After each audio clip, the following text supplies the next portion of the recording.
Today marks 37 years since Hillsborough. I was 3 when Hillsborough happened, and it was very much part of my conscience growing up, and I was very much aware of it. My heart goes out to all the families who are suffering, still suffering, and will always suffer. And I hope the Hillsborough law is put into place and active soon. It's been 3 years since it was passed, and it hasn't been established yet. So I hope that is done very soon. But once again, my heart goes out to all the families and all the Liverpool fans.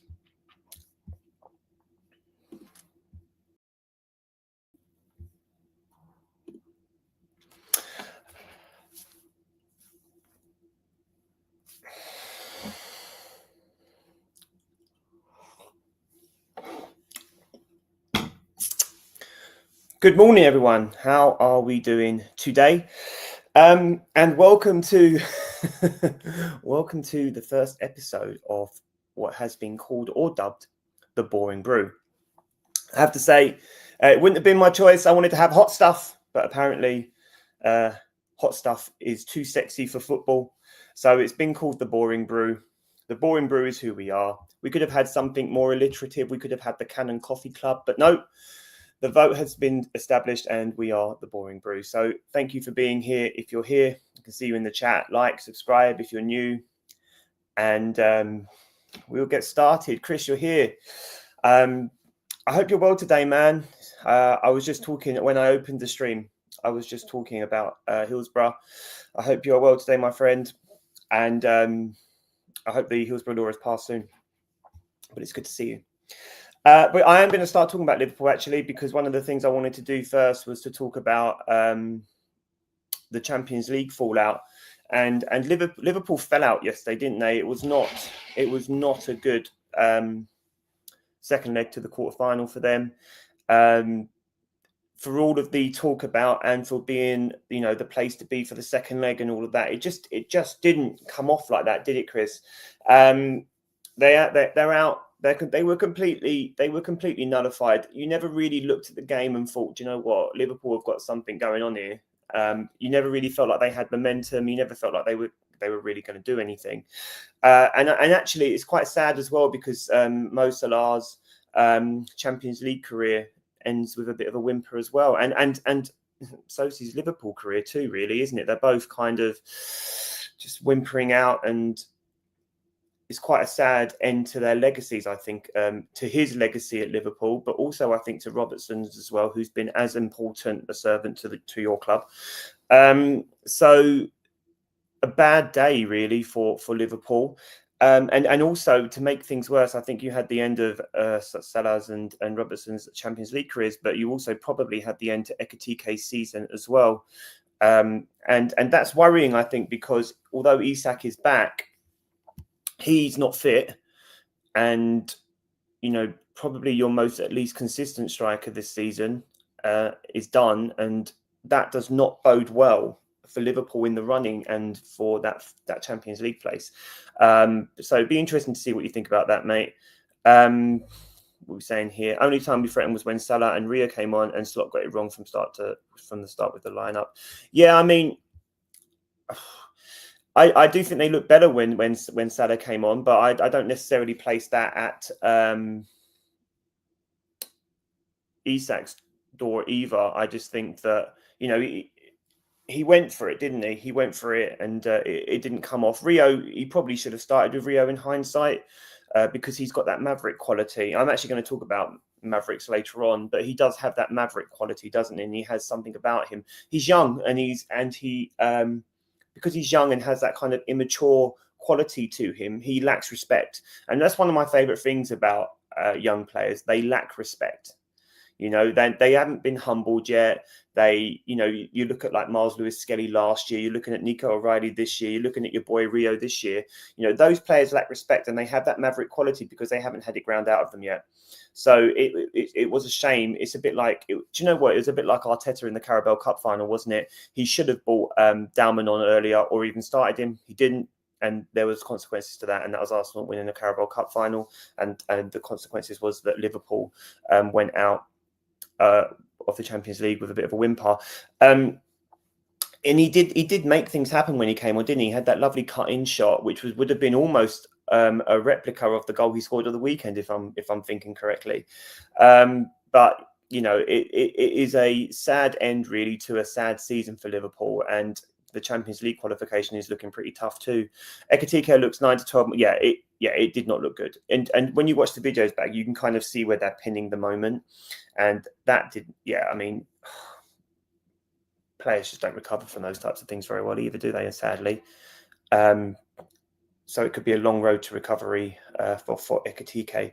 But moving on from Liverpool for now, Atleti also beat Barcelona, which was, after the first leg, you think Atleti are in a good position, but you don't necessarily, you still think that Barcelona are going to have something in the same way that Bayern Munich are going to be favourites tonight, but you think that Bayern Munich are still going to have something against, you still think Real Madrid might have something against Bayern. And, Atleti went down and then they managed to claw that goal back. And you have to give it to Ademola Lookman, don't you? I mean, what a player, what a signing. And what's so frustrating about that is that he's taken them through to the semi-finals, and he's a player that Arsenal could have bought for 30 million in January if they were willing to spend the cash. It's wild to me. It's wild to me. I know that Darkside, if he does turn up in the chat, he is a massive Ademola Lookman fan, and it's just painful that he could have been at Arsenal and he's not. You're right. The job was done in the first leg at PSG. Hey, he's made it. Good to see you, my friend. The damage to Liverpool was done in the first leg, and Liverpool lacked the minerals to pull a comeback as they did a couple of seasons ago. But they kind of lacked that all season. I don't think it was just this Champions League fixture. They kind of lacked. Do you know what? Since they beat Arsenal 1-0 at Anfield, the season's been a wash off for them, hasn't it? It just hasn't been a good season. And you have to think like their last real go with it or looking like champions or looking like good defending champions was probably against Arsenal. They've been poor all season. They've lacked an identity. It's clear that Slot isn't working no longer, and they're just going to get to the end of the season. And I think that's reasonable for Liverpool Football Club. And when they do remove Slot, they're behaving like a big club, And I'm saying that because if Arsenal fail to win the Premier League this year and they don't behave like a big club, I think that I will have problems with that, Chris, between us and Chelsea for 5th spot, we are 4 points clear, but we have Merseyside derby on Sunday. I'm not actually confident as we only turn up when we feel like it. There was a big thing about this on TNT yesterday, wasn't there? Where I think Robbie Fowler sort of suggested that Everton might be the favourites for that game, and Daniel Sturridge kind of poo-pooed it. But he's got a point. Form is still important, right? The amount of times that I had just hoped that Arsenal might shithouse themselves to a victory against Tottenham when we were really bad, sort of in the final Wenger years and the Emery sort of tenure. The amount of times I thought, we might shithouse ourselves to a victory, and we didn't because they beat us, right? And so, I do think that form is going to be important here, and Everton are on the up. And, there's still talk about Everton potentially finishing above Liverpool this year, which would be like the first time in how long? So I don't think you can completely write off an Everton upset. I don't. Chris, it's fine. It is finally Atletico and Simeone's year. Oh, is it to win the Champions League? I hope they win it I like Atletico and Simeone. Yeah, I mean, look, it's quite funny, isn't it? Because how long has Simeone been the manager of Atletico? And it must be 15 years, maybe longer, right? And he's never won the Champions League. And it's quite funny to me that there's never really been that noise about sacking him because he's been unsuccessful. But if Arsenal were to go and not win anything, then that would be a conversation that Arsenal fans are having. And I'm even talking about it in the league. So I think it's quite interesting that it could be Simeone's year finally. And and yet he doesn't get the same sort of level of criticism perhaps as Arteta does. Do you think Arne Slot is a victim of his success? No, I don't know, actually. I do think there's an element that perhaps I don't think he's a victim of his success. I think he was left with a good team. If you look at the comparison when David Moyes left, when Ferguson left United and David Moyes took over, Alex Ferguson won a Premier League with perhaps one of the worst teams he'd ever had. And then he left Moyes with the pieces to try and pick it back up and create a team that was going to be successful, right? Whereas on the flip side, Klopp left Slot with one of the best squads in the league, and he didn't really add to it because he didn't need to. I think perhaps Slot's failure is in the wrong recruitment or in poor recruitment. Is Frimpong an upgrade on Trent? No. Has Kirkes really been an upgrade on Robertson? No. Robertson's going to still be a Premier League starter next season for someone. Spurs, if they don't get relegated, but Robertson's better. And then you look at Ekitike and Isak. I know they've had injuries, or Isak has had injuries, and now Ekitike is injured, but neither of them have been an upgrade on Diaz. Not one of them. And I thought it was quite tasteless yesterday, where they were still, the presenters were still talking about the hangover. No, that's the wrong word. The impact of Diego Jota on the team. And I don't feel like I feel like it's a bit tasteless, and I don't feel like you can keep using that as a stick to beat the team with. Do you think it's this? Do you think it's this? No, they've been poor. They've been poor. And I'm not suggesting that these players aren't mourning. Salah was clearly and still is suffering from it, right? But I don't feel like you can use that as a reason that Liverpool have been bad. I think Liverpool have been bad because they've been poor, and it was inevitable given the recruitment that they've made. Wirtz hasn't worked, Chris, Atletico is a nightmare for Arsenal and Arteta, especially with dark arts. Simeone will outclass Arteta and out-tactic him. He might, but he hasn't this year. Arsenal have already done the dirty on Atletico this year, and I think that brownie points will matter. I don't know if we beat them, I have to say, but I think we can. I would prefer to be playing Atletico than Barcelona for sure. And I think it will come down to who is better defensively on the day, or on the days, shall we say. Looking at how Premier League managers have fared in Europe, is it possible that Arteta is being overly criticised? Well, that's what I was implying earlier. I think, Simeone might reach a Champions League final this year if he knocks out Arsenal, and it could be his year, but it's taken him the best part of 20 years to do that. And we don't have the same energy in England for Arteta, I've said many a time, if Arteta doesn't get the Premier League over this year, then I think that could be his job, and it should be reviewed and rightly so. But different energy for Simeone. Kirkes had a slow start, but he settled in. Slot not used him properly. He used him inverting when he's an overlapping fullback. Do you think he's going to upgrade next year then, Chris? Do you think he's going to be better next year? Or do you think that you're still going to have issues defensively next year? Because defensively, you guys are not good, are you? Kirkes, fine, he's settling in, but it's taken 40 games. Frimpong does not look it. Virgil van Dijk is nearly there, isn't he? And Konate, I think there's better defenders out. I think there's better defenders out there, aren't you? I know that you've got one coming in September that you've already sorted, and you're linked with the Sporting Boy as well, aren't you? So, I mean, defensively, that could be a massive improvement if they come in next year.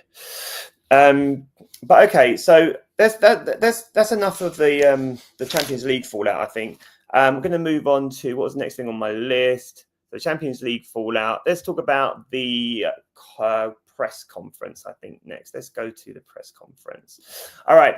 Okay, so where were my press conference notes? The press conference was a little bit stressful, I can't lie, because I think there's some parts that are going to encourage people, and there's going to be some parts that are just going to wind people up. So Rice is injured. It's a mystery what it is. Arteta doesn't want to say, and we have to wait to see if he's going to be playing. I'm not confident he's going to be playing at all. Saka is out with an Achilles injury. He could be out for the season. That's worrying. And Timber maybe as well. I feel like we're at crunch time for the season. We've got the two biggest games of our season, and we are not prepared for this game. We are not ready. Players missing from training as well. Just on top of that, with the conference for Timber, Calafiori, Odegaard, Saka, and Rice, which, in terms of trying to predict an 11 for that, I think is very concerning. So there's lots to be worried about as an Arsenal fan. The main thing, I think the biggest thing that's on, so if we just take tomorrow in isolation, if Arsenal are to get past Sporting tomorrow, I think it would be a very good result. I predicted personally that it would be a 1-1 and that Arsenal would basically shithouse themselves to a semi-final. But if they do get to a semi-finals, I do think you have to acknowledge Arteta, because that would be 2 semi-finals in a row, and that's never been done before for us, right? And that's, under our greatest manager ever, we never achieved that, right? So I do think that if Arteta does get the team to the semi-final tonight, then that is something that deserves credit. One of the things that he said was that I appreciate that he's trying to G up the team and he's trying to G up the fans and he has no fear and it's pure fire. But what does that mean, right? Because we tried that on Friday and Saturday with the bring your lunch and bring your dinner kind of thing, right? I don't want the words anymore, with respect. I want some action. I want to see that on the pitch, right? Because you can't tell your fans to bring lunch and bring dinner and then serve them up what they got on Saturday. If you're telling people to bring their lunch and bring their dinner, I want scallops for my starter, man. And they didn't get that. We didn't get that. We got 5 hot wings and chips.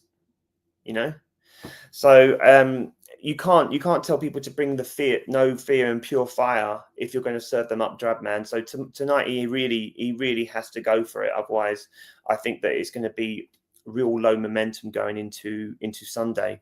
With that being said, though, for the starting 11, based on who was missing from practice and this kind of mystery of who's going to be available, I do think we could see a starting 11 of Raya.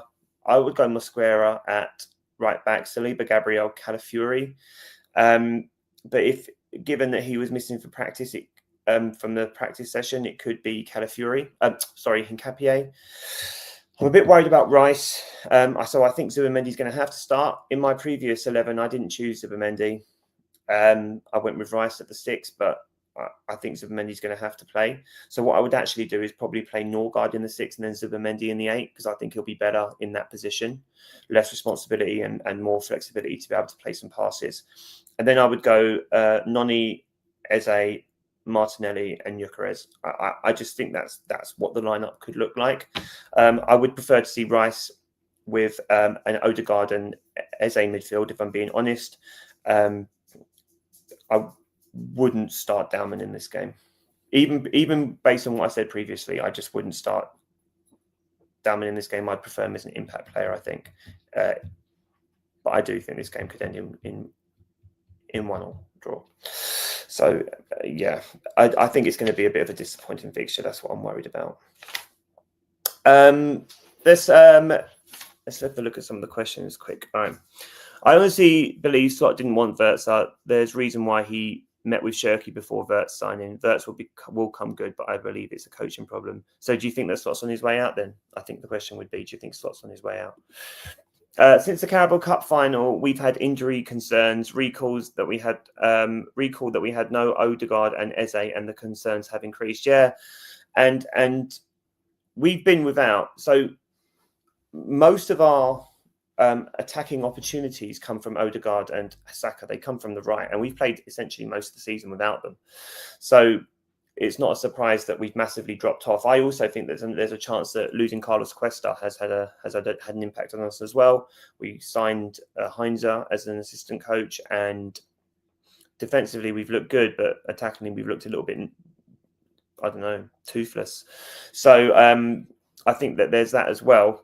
I do think Eze will. I do think Eze will start, and just based on some of the things that he was saying, he makes me feel better about something I'm really worried about. Yesterday when he was kind of like, I don't care what other people say, and when we win, that's the type of thing I want to hear from a player.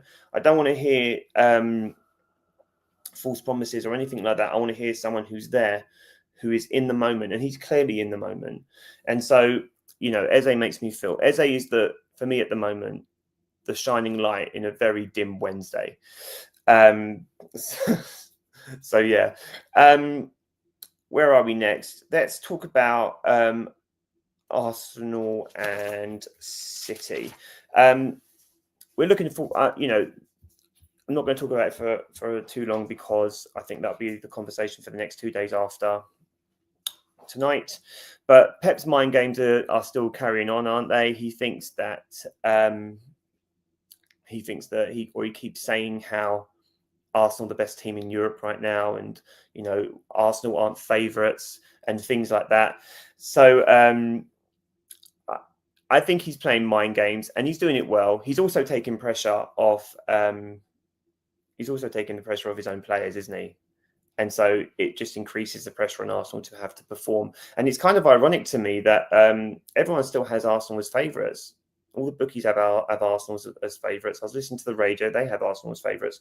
I don't know whether they're just doing that so they can build us up to this wonderful narrative of bottling it, but I don't know, man. I think Pep's playing a bit of a masterclass, and I'm concerned. And the bottler narrative continues. I swear that guy's going to get his own TV show. They were around his house, they were taking pictures of him, video, drinking this water bottle. It's crazy to me how this is carrying on. Like, in the moment, I thought it was great banter and I thought it was quite funny. But the fallout from it now has just got to the point now where it's kind of a little bit embarrassing. Like, why are they at his house? If I turn up at the Etihad, I can't because I ain't got no ticket. But let's say I turned up at the Etihad and I had a Blue Moon Frisbee and I was throwing that around. Am I going to get a TV show? What if I was singing Don't Look Bakayo in Nanga? Am I going to get a TV show? Or, if I was singing You're My Wonder Wall at the back is Gabrielle, do I get a TV show? Come on, man. I think it's a bit overdone now. I think it's ridiculous and I think it's silly and it's getting on my nerves. And that's probably what they're trying to do. What we got here? Gunnar can see it, man. I appreciate you being here. Thanks, man. I was watching you yesterday with Darkside. Loved it. So it's nice to have you here this morning. So we went with Boring Brew. Yeah, I did. I didn't have a choice. You guys voted me out. I wanted Cannon Coffee Club. Thought hot coffee with Rob would win it out. Mate, listen, I'm not wearing the right clothes for that type of gig, man. I'm not wearing the right clothes for that. But big up to you, and big up to you, man. Thanks for being here. Do you know what is funny? You were talking about your season ticket yesterday. You said you had like 20,000 ahead of you. Man, I logged in this morning, right? I am on 120,714. I do not know. Arsenal are going to have to get relegated for me to get close to a season ticket. I am going to be waiting for absolutely donkey's years, man. I'm not getting a season ticket. I said I'll be 50 when I get a season ticket. I'm 39 right now. I'm 40 in November. I'm not getting a season ticket till I'm in my mid-50s if I'm lucky. Or all the if there's older people, they maybe might die out. I don't know. Like, I'm not getting a season ticket, man. It's hurting me. So that's where I am. It's not good. It's not good for me. I'm devastated. So I've just got to hope that my red membership keeps me at least one ticket a year, because I win no ballots, not one. I win no ballots, and it is really frustrating. All right, let's have a look at what's on my list. What have I done? So I've done the fallout. I've done sporting injury concerns and the press con. I've done Arsenal City. Let's do some any other business. All right, okay. I was looking at some stuff actually, and I've got a couple of things I want to talk about. But the first one, let's just pull this up. I thought this was quite interesting, and I've kind of already referred to this, so it'll be interesting to see what some of you guys think, because I like a debate. I don't necessarily have a side on it. I just like a debate. So this was from I can't say his name, Balag. But first, we are told constantly that the Premier League is the most competitive league in the world. Fine. So what does it mean to be consistently fighting for the title in that environment? You can't celebrate the league's brutal competitiveness and then dismiss sustained title challenges as not good enough. I mean, look, it's an interesting point, right? Like, I can acknowledge the point that he's making here, because, and the first reason why I can acknowledge this point, right, is because if you look at the likes of Diego Simeone, that guy could reach his first, like, he could win a Champions League final this year, or win a Champions League this year, and it's taken him 20 years, right? So I kind of get the sentiment of what he's saying, right? The Premier League, we do say the Premier League is the most competitive league in the world, right? We say that.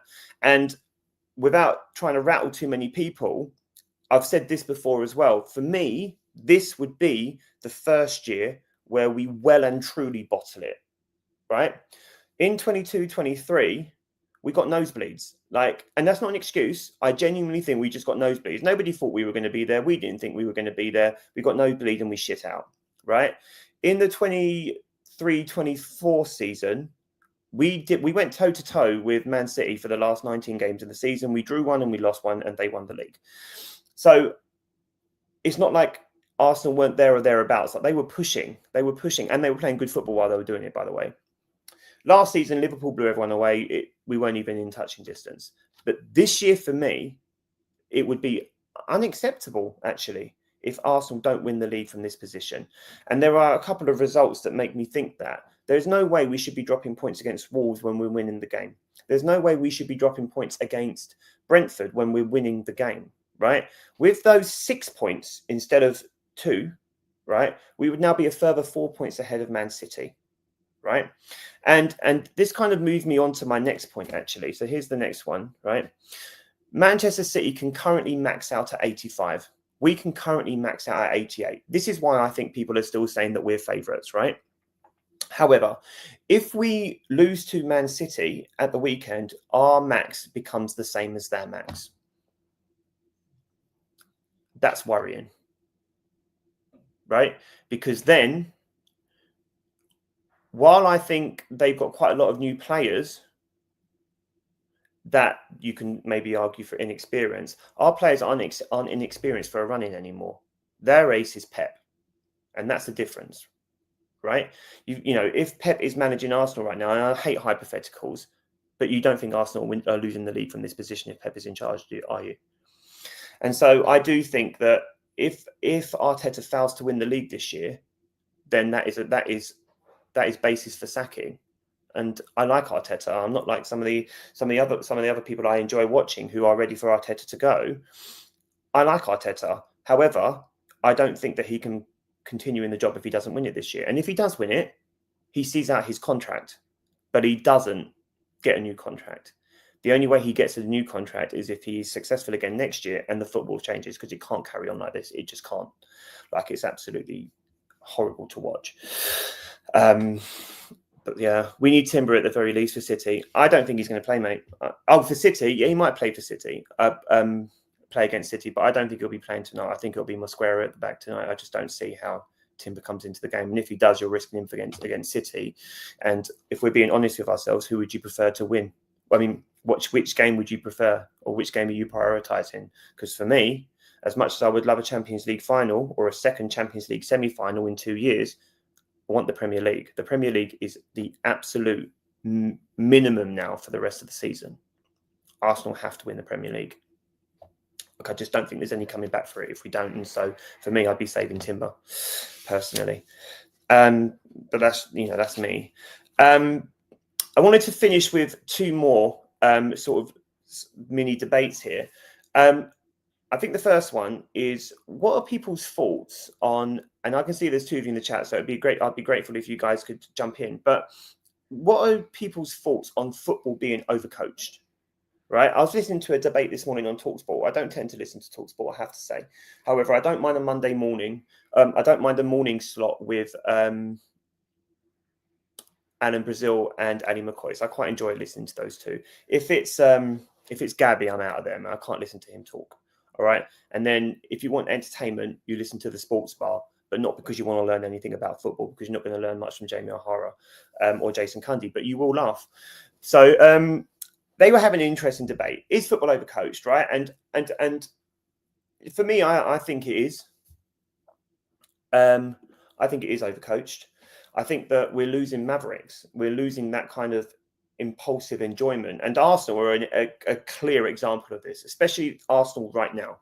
23-24 Arsenal were much more enjoyable to watch. But this Arsenal is so overcoached that there is no identity. There's no individual identity. There's team identity. But you bring Eze on and he looks out of place because he's just doing his own thing, right? You bring Dalman on and he looks out of place because he's doing his own thing. And there is that worry for me that as much as Arsenal and other Premier League and European teams, world teams, have this wonderful young talent that they then stifle because of the system, that they then stifle because they want... It's almost like the managers are like, I have to protect my job. All right? So I'm the main character here. And ultimately, fans don't go to watch football. Fans don't go to watch football to watch chess. And I used to kind of feel that way, but I don't anymore. Fans aren't watching football to see the intricacies of a defender moving back and forth and switching out and inverting. They're not watching that. They're not watching for that. They're watching to be entertained, to feel moved, to feel something, like moments at Anfield in '89 when Michael Thomas comes through and we can't believe he's there. And that's what we're looking for. But everything is so pragmatic and structured that it's stifling the creativity and the individual identity of players. Do you think that Lamine Yamal is being told what to do? No. And this is what I worry for the likes of with Dalman and Eze, right? Dalman more so because he's younger. Like when they come on, don't give them defensive responsibilities. Yeah, that's what you've got your defenders for. Enjoy it, man. Like get out there, do your thing. I don't want to see players confined to this kind of rigid system. And you see it in Arsenal. Arsenal are the obvious ones, right? But you can look at a lot of Premier League teams and think, this is drab. It is the best season. It's the best league in the world, fine. But it's drab to watch because everyone is so determined not to lose a game. How about go out and try and win a game first? Yeah? Teams are setting up not to lose, and that's what Arteta's doing. So you've got these rigid systems, which is stifling the identity and the creativity of players. Let me just jump through some questions. Do you think that our personnel is short when compared with City's? We're definitely short right now. We've got injuries galore because they've been running to the ground. And not just this season, but this is over a number of seasons. The team hasn't been, I was listening to a stream yesterday where somebody said that actually I think the rotation has been pretty good. That's nonsense. The rotation has not been good. This is why players are on their asses. Sorry, working, but listen, that's cool, man. I appreciate you listening. Thank you. Your attacking players should be staying in the final third, not tracking back. Yeah, particularly the top four. So whoever the top four are, Gyökeres, Eze, Odegaard, Saka, and then Martinelli. I don't mind the wingers doing some attacking duties though. Like I don't mind when Martinelli is tracking back. I think it's a strength for him to do that, But the fact that it becomes their identity to defend first concerns me. Odegaard is a great presser off the ball. He is. But he's meant to be our 10. Why have we got a shadow striker in Havertz doing defensive duties? No wonder we're stifled when it comes to goals, or we have been over the last 3 or 4 months. And I do think part of that, is because what was I going to say there? I lost my thought because I was reading the stream.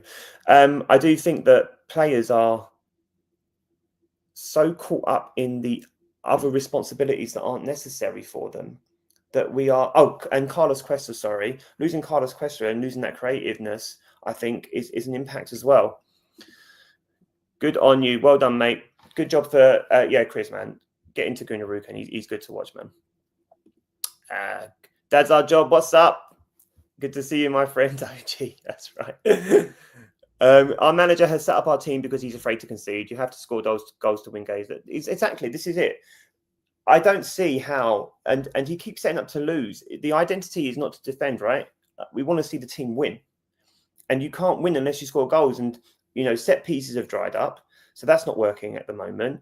And because we've got so many injuries, and also Zubimendi's on his arse. He's overwhelmed. He's overplayed. He's out of form, right? And so what's happening is Rice is looking over his shoulder all the time to drop back. Odegaard in the 10 is having to drop back to be a deep line playmaker. This is why I said yesterday that in my preferred lineup, if they were available, I'd actually have Declan Rice and Odegaard in the pivot and have Odegaard as a deep line playmaker and have Eze ahead of him. Because I genuinely think that Odegaard's natural progression could be like a Jorginho. I genuinely believe that. I think he's got the credentials to be able to do that. And I think he could do it well. Put him back, let Eze be creative, let Eze express himself. And then you've got Odegaard and Declan Rice who can do the more sort of regimented, streamlined, this is what you're going to do stuff. And then let your creative players loose, man. Like, let them loose. I don't think Odegaard is a bad player. I think he's overmanaged. That's what I think. What's up, man? 2014 was pivotal for Arsenal because it was the first time we lifted silverware since 2005. However, it seemed like we would bottle that final in 2014. If we are going to win, we would dig deeper. Listen, mate, I was at the Casper's Casino in Stratford watching that with my dad, right? And we went 2-0 down. And I was just like, what's going on, man? Thank God for Santi Cazorla and Aaron Ramsey because, oh my God, like, I don't know if you can recover from that. Like, I genuinely just don't know. And actually, I think it probably saved Wenger's job at the time as well. I think that's probably a fair thing to say. But you've got to have the kahunas, man. Troy Deeney was talking about kahunas so many years ago. And now I feel like this bloody kahunas thing is haunting us because we need to have kahunas tonight and we need to have kahunas against Man City on Sunday. That's our job. Serious question. If Arsenal get knocked out today, does Arteta keep his job? Contract talks have stalled according to reports. I've already spoken about this, mate. If Arteta does not win the Premier League, that should be a sackable offence. And if he does win the league, you don't renew his contract unless the style of football improves. Otherwise, he's the project manager that's got us to the level that we needed to be. And then you bring in someone who is going to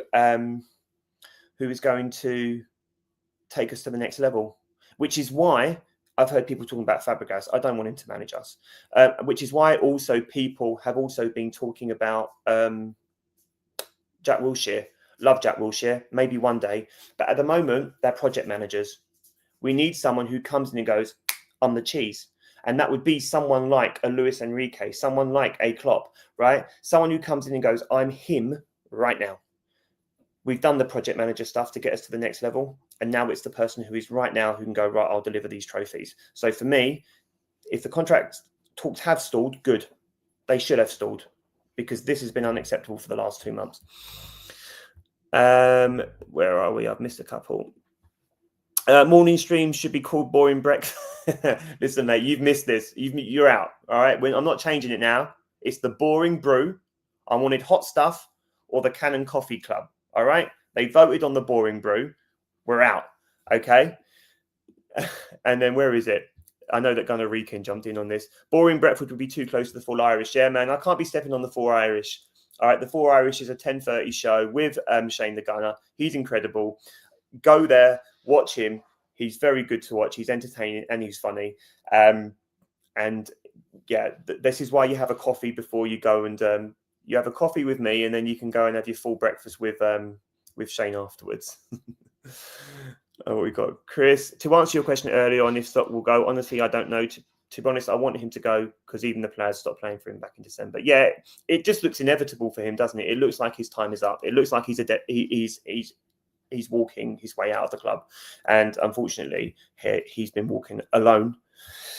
Pun intended. Sorry, you have to let me have that one. He's been walking alone since December, sadly. Hash brown and chips for the win. That's savage, bro. No, never hash brown and chips for the win. Not hash. That's just the same thing. Just no, man. Get out of here. I take it you're boring in real life. That's no, Chris. That is not true. It's because we're the boring Arsenal. That's why. It's not because I'm boring. I'm pure entertainment. Me. Look at me. I could juggle. I don't know how to juggle. That's not true. But no, I'm not boring in real life. It's because we're the boring Arsenal. and it's boring AFC or boring as fuck. You can choose. I don't mind. It's all good. It's all good here, my friend. But if you come back with the boring in real life, I'm going to put you on a 5-minute ban. And if he loses today and Sunday, he's out. Get a winner in. I agree with you, but the one thing I do disagree with you on is I wouldn't do it until the end of the season. I just don't see the point. And I would happily debate you on this. I know that you've invited me on your stream. I would love to come on your stream. We can just chew the cud, man. I'd love to chew the cud with you. But yeah, look, I just wouldn't do it till the end of the season. I don't see the point. I'd rather let him get to the end of the season. I do respect Arteta, even if I don't think he's the right man for the job. Well, I don't think he'll be the right man for the job if he doesn't get this job done, right? But I do respect Arteta, and I believe that he should be allowed to walk out the club. You know, I believe he should be allowed the decency of being able to walk out the club at the end of the season. That's my opinion. All right. But yeah, no, if he loses today and he loses on Sunday and then fails to get the league over the line, I think the writing's on the wall. And if the club are serious about being a big club, because I think you can debate whether Arsenal are a big club. If the board are serious about being a big club, then you need to put your big boy trousers on, don't you? So yeah. What we got? I think it's more a 1-0 to the Arsenal, which is the assumed boring football. Oh yeah, 100%, man. 1-0 to the Arsenal. George Graham, innit? And I spoke to my dad about this. Arsenal spent most of their history being boring, right? He was born in 50, and he watched us right through. He's 76, right? He's 76 in July, so he's seen all of the boring versions of Arsenal, all of them, right? There was that moment where there was a little bit of excitement with Liam Brady, and then that didn't last very long. Obviously, Wenger, we got 20 years of enjoyment, but we were formed in 1886, man. That's a long time to be boring. Oh, that Full Irish, mate. Listen, if you haven't watched the Full Irish, I highly recommend it. He's very good. He normally goes on about 10:30, and he's absolutely worth a watch. Who would be the best suited manager to ask for Arteta post Arteta? Right, listen, I've already said this before. I think it's a Luis Enrique. I don't think he's obtainable, especially if PSG go on to win the Champions League again this year. But you're looking at someone like Luis Enrique or a Klopp. And I'm not saying Klopp, I mean or a Klopp. Right. So, and actually, Gunnar, you're here. What do you think? Who are you having? Who would you have as the next Arsenal manager? Because for me, Luis Enrique is the obvious one, but I don't think it's obtainable. So it would be interesting. I would be interested to see who you think your obtainable Arsenal manager is. All right. And don't say Iriola. All right. I don't want another project manager. All right. Who we got? Do they have to be an ex-player? No, but I think it could be. I think they've looked at Fabregas, which is something I would not want to see. We have had this chat. We have. Check out the Dodge Pod, by the way, guys. He's going on again soon. Or so I've heard. It's a real shame for Slot. I have nothing personal against him, like our fans do. He still won us a league at the end of the day. Yeah, and I think that's the thing, isn't it? He doesn't seem like a dislikable figure, but he's clearly not getting the job done. And Emery again. No, man. Why you talk? No. Emery doesn't work. It didn't work. I don't want Emery at the club. That's a backward step as far as I'm concerned. If you're going to get Emery at the club, you might as well keep Arteta as far as I'm concerned. Dear. Right, where are we? Thank you. What? Oh, mate, you're talking on the. What do you expect from me? You're talking on the stream. I'm sorry. Emery doing well at Villa. He is doing well at Villa, but they've fallen off. I want Enrique, Simeone, or Ancelotti. So, okay, right. Okay, so we're on the same page with Enrique. I do think if we sign Simeone, we're just going to get more of the same, though. Although, do you know what? It's funny, though. Since he signed Ademola Lookman, this guy is kind of behaving like prime Barcelona, hasn't he? He's like, he signed Lookman, and all of a sudden his eyes were open to beautiful football. And that guy could have been playing for us on the left bloody wing, but he would have been overcoached. And you would have been told to defend. So, say la vie, right? But yeah, I mean, Simeone, not for me. Ancelotti, perhaps. But again, it's whether or not, is it Brazil do well at the World Cup? But he might like a final hurrah in England. And mate, he plays beautiful football, doesn't he? But yeah, he's got a bit. If you're going to go for the next stage, Arteta has taken us to such a level, and then you go for the creme de la creme, don't you? After that, we've done that. Sorry, Dad, job. Villa are also constrained due to PSR regs. They are. They're going to have to sell. They're going to lose Morgan Rogers in the summer. It'll be interesting to see where he goes. I know Arsenal have been linked, but I just don't know if we need him. If we've got Eze, I think Arsenal needs a true left winger personally, and for me, that's Kvaratskhelia. Actually, why? No, I won't change that subject just yet. Simeone is adaptable. He's a winner, and he knows how to slay giants. Can't argue with that. But I just don't think he's going to leave Atletico. I think he's going to be Atletico till he dies. And his son's there still, isn't he? So I don't know. I don't see it. Simeone would be good, but whether he would transition to the Premier League, like I said, I just don't see it. I don't dislike Simeone. I think he's got passion. I do think he's a bit like for like personality wise. And the football has been similar. It's only really been since January that they're seeing something different. And like I said, Lookman has opened his eyes. He's changed his life. Give me a manager with some steel. I'm trying to think of managers with the name steel in them now. But yeah, no, I agree. I do think that the change could be on the horizon, but I don't want to see a project manager. That's the only criticism I have, Gunnar. I don't want to see another project manager. I don't want to see Jack Wilshere being mooted for the job. I definitely don't want to see Cesc Fabregas. I don't want to see Iriola. I don't want to see those guys. Arsenal aren't at that level right now. Arsenal need the next thing. All right. Will Still. Yeah, no, that was it. That's who I was thinking about. Definitely not Will Still for the manager's job. Definitely not. Sometimes certain coaches are best suited to certain clubs. There is no guarantee that Simeone would do. No, but there's no guarantee any manager would do well unless you're Pep, right? So I think there's that. Bro, we get in Fabregas. Judas is returning, bro.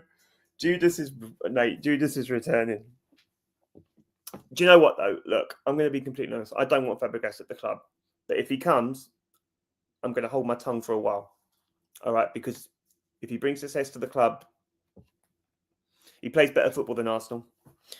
But no, I wouldn't want him at the club. But if he's there, I'll put my good boy trousers on for a couple of months and see what happens. All right, I will. I have to say, I love Will Still. Mate, have him at West Ham then. Don't send him to Arsenal. You know that. I don't know, man. I just think that I just wouldn't have him. One name RVP. Listen, mate, I'm going to put you on a 5-minute ban if you carry on. He's coming to the Emirates and he's bringing Van Persie with him. All right, listen. Gunnar, do you want a 5-minute ban as well?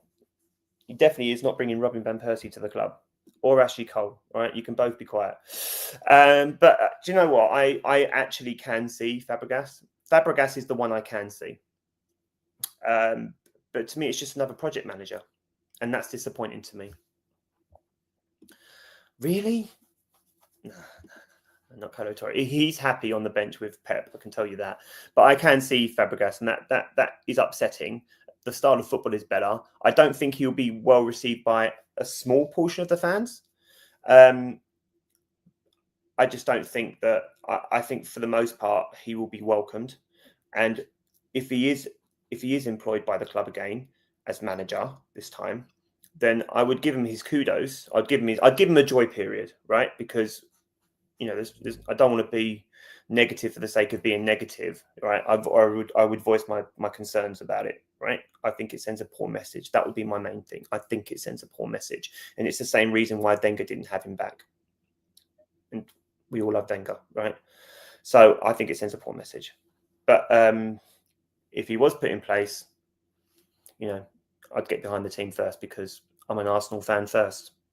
And I think that's the most important thing. I'm not Cesc Fabregas FC, I'm Arsenal FC. And if he is employed, I'll give him his joy period and then take it from there. No to Thierry Henry and no to Vieira. They've not demonstrated they could be good managers, I don't think. We could bring a donkey in if he plays attacking football. A donkey, I'm trying to think of really big strikers. I don't want Walter Marder for a start. I don't want Walter Marder at the club. If we wouldn't get an upgrade on Arteta, then let's not lose him. I have faith in the manager. You have faith. Okay, right. Tell me why. Because I have been an Arteta fan, and I'm still an Arteta fan. But I'm not an Arteta sexual. I'm not an Arteta phobe. I'm by Teta. I'm in the middle, right? If he gets the league done, he gets to finish his contract. But if he doesn't, I just don't see it. So why do you have faith in him? Tell me what you're seeing. The Granada Shuffle from Tony Adams. Listen, man, do you know what? I just ordered all 3 of his autobiographies. I've read the first one. I haven't read Sober, so I've ordered those 2. And his new book came out yesterday, so I've ordered that. So I'm so excited to read those books. They all come tomorrow, I think, the 16th. So I'm really looking forward to getting those books in the post. But yeah, I just don't. I mean, Gunnar Ruken's a good guy to talk to because he's lost faith. I'm losing faith. And if Arsenal don't get past Man City at the weekend, I think I'll be in like flicking through my Bible mode. I'm not going to lie. We've done really well, guys. Thank you. 50 minutes. I'm going to talk about one more thing. If there are any more Arsenal related content that comes up, I'll talk about that too. But we've talked about football being overcoached. I did open the stream by talking about by just mentioning Hillsborough. It's been 37 years today, and you know, thoughts out to all the families and the Liverpool fans. You know, it's a horrible time, and I hope the Hillsborough law is actually put into place because it's only been passed, but it hasn't actually been implemented. So hopefully that is done very soon. But the final thing I wanted to talk about before we finish the stream today is Goldbridge. Actually, Goldbridge had sold his empire to a consortium that involves Gary Neville, and I just think this is one of the funniest things I've seen. It's one of those ones that took me. It was like a boxer being knocked out by a punch he just didn't see coming. And those ones always surprise you the worst. Like, I just did not see that coming. Goldbridge selling his empire to Gary Neville, who he has been absolutely berating. He talks about Sky Sports and Gary Neville and all this stuff, and he's sold his money. He's sold his empire to him, and apparently it's something like in the millions. He's made millions off the deal, and he's going to get paid £500,000 a year. I want to tell you this right now. Fair play to him. I don't care if you think he's sold out. I don't care. Well done. Fair play to you, Mr. Goldbridge, because you have achieved the dream. As far as I'm concerned, you set up a YouTube channel, you spoke about football, you did it well enough that you got these millions of followers, and then someone has turned around and gone, I'll give you a few million for that, and I'll pay you £500,000 a year. For the most part, I just hope, the only thing I hope that comes through with the deal, I don't care so much about him like I said, I don't care about him selling his stuff. I just hope that he maintains his stances. I just hope that he isn't like censored. I quite like watching Goldbridge. Some of his watch-alongs are quite funny, and some of his crash outs are quite funny. But I do hope that he is still him. That's the only thing that would be a shame. But he's secured generational wealth for his family. Fair play, Goldbridge. Fair play to you. So, what are people's thoughts on that? Personally, and hang on. I'm going to come back to that. We all know it's a work, Rob. Not bad for a policeman. What is Goldbridge a policeman or was? I didn't know that. But good luck to him. I'm happy for him. I'm genuinely happy for him. Fair play, because we would all love that. We would all love it, you know. And we would all like to say we wouldn't sell our souls. Someone offers you a couple of million to secure the position of your family for a generation or two, then I think you might be tempted. But I do hope that he sticks to his guns and he still maintains his voice, because his voice is an entertaining one. His voice is an honest one, and I quite enjoy listening to Goldbridge, I have to say. Personally, I think there is a young coach who would do well, and that is Matthias Jassal in Saudi at the moment. Hang on. I'm pretty sure, but who would would be well worth approaching? Is this the guy? I think Lee Gunner was talking about him.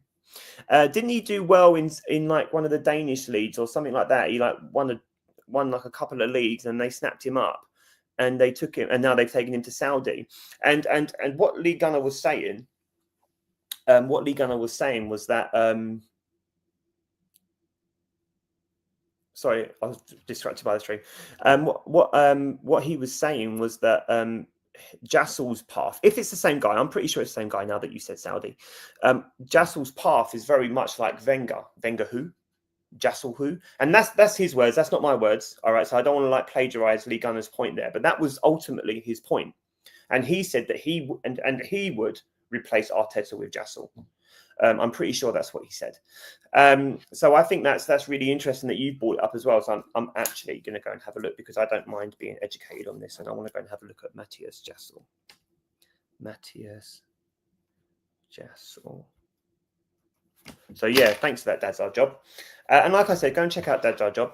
They're not making a comeback apparently, but go and check them out. He's got, this guy is one of the most knowledgeable people on football I know, so he is well worth a chat. And it's quite interesting now that two people, one that I watch and then one that I talk to, have both mentioned the same name, so that's quite interesting. I'm going to check him out. Good luck to Goldbridge. Well won. Yeah, mate, he did it. He did what we all wanted to do. You know, Gunnar Rican, you do it. You would sell your empire. Who would you? That's the other thing. Who would you sell your empire to? Like, he's a Man United fan. He sold it to a Man United legend, right?